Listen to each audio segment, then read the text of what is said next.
வல்லாரக்கீரை வாங்கியிருக்கேன். கீரைக்கார அம்மாட்ட ஒரே ஒரு கட்டு தான் வாங்கினோம். இது இந்த இடத்துல கட் பண்ணிவிட்டு இந்த இலையெல்லாம் சுத்தமாக கழுவி எடுத்துக்கலாம். இதில் நம்ம ஒரு துவையல் பண்ணலாம். கீரையை வந்துட்டு ஒரு இலை இருக்கிற மாதிரி தனியாக எடுத்து வச்சுக்கலாம். இது கழுவும் போது நான் கொஞ்சம் உப்பு எடுத்து வச்சுருக்கேன்.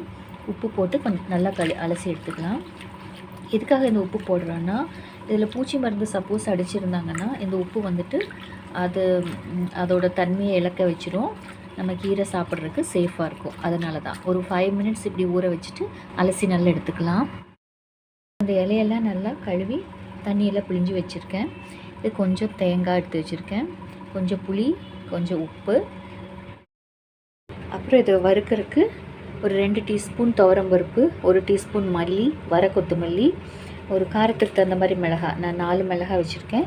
ஒரே ஒரு பல்லு பூண்டு அதை கட் பண்ணி வச்சுருக்கேன். இது நம்ம எண்ணெய் ஒன்றும் போடாமல் நம்ம ட்ரையாக ரோஸ்ட் பண்ணிக்கலாம், வறுத்து எடுத்துக்கலாம். இதில் மல்லி வந்துட்டு ஆப்ஷனல். நல்லா கொஞ்சம் ப்ரௌன் ஆகிற வரைக்கும் வறுத்துக்கலாம், லைட் ப்ரௌன். நல்லா ப்ரௌன் ஆகிடுச்சு, லைட் ப்ரௌனாக. இப்போ இந்த மிளகாயோட காரம், அந்த பருப்பு வாசம் இதெல்லாம் நல்ல ஸ்மெல் வரும். இப்போ இந்த டைமில் வந்துட்டு நம்ம இந்த வல்லாரை வச்சுருக்கோம் இல்லையா, இது நம்ம போடுறோம். இது லேசாக வதக்கிக்கலாம். இது கூடவே ஸ்டவ் வந்துட்டு மீடியம் ஃப்ளேமில் வச்சுக்கோங்க.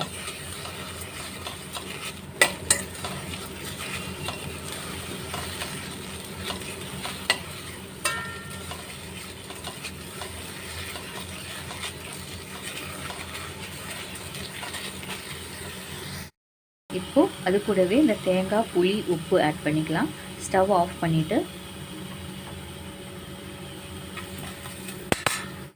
இப்போ தேங்காய், புளி, உப்பு எல்லாம் இதிலேயே ஆட் பண்ணியாச்சு. இது வந்துட்டு இப்போ ஸ்டவ் ஆஃப் பண்ணியிருக்கோம் இல்லையா, இது கொஞ்சம் ஆறட்டும். ஆறுனதுக்கப்புறம் கொஞ்சமாக தண்ணி விட்டு நம்ம கெட்டியாக அதை அரைக்க போகிறோம். இதில் போட்டாச்சு.